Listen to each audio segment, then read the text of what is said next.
这里有你想知道的奇闻趣事，欢迎来到豆豆星期天。对我们来说，吃东西本来是一件很开心的事情，但是如果将它变成一项比赛，你还能吃得开心吗？来看看这些奇葩的吃货大赛，大家吃的已经不在乎形象了。吃南瓜派的比赛并不稀奇，奇葩的是空手吃南瓜派，吃就吃吧，还不让你用手拿，那就只能直接用嘴了。看看大家这狂野的吃法，整张脸都栽进南瓜派里去了。这是每年9月在纽约举行的空手吃南瓜派大赛，10分钟之内不能用手拿，吃的最多者获胜。在这么紧张的比赛时刻，大家已经都不在乎形象，吃的满脸都是，但是要想空手吃完一整个南瓜派还是很难完成的。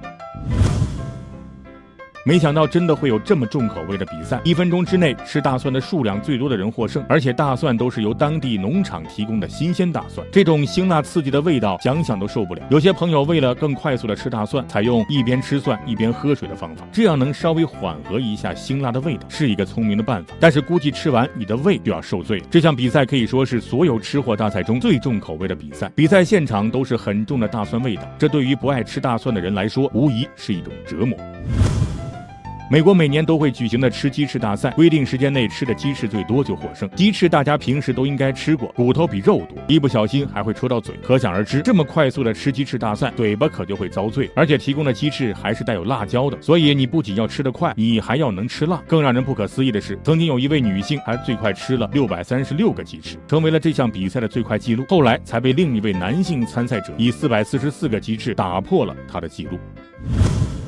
这是一项所有人都可以参与的比赛，规则也很简单，谁先吃完就获胜。大家都用最快的速度吃着冰激凌，完全不顾形象。这么大口的吃冰激凌，看着都有点动嘴。这样的冰激凌大赛还为小朋友也专门举办了一场，这对小朋友来说是一件很开心的事情，可以大快朵颐的吃最爱的冰激凌。显然小朋友的胜负欲也很强，勺子太小，吃得太慢，最后直接上手，吃得满脸都是。这冰凉的滋味还是要提醒大家，吃东西吃太快，肠胃容易受伤，所以这样的吃货大赛还是谨慎参加。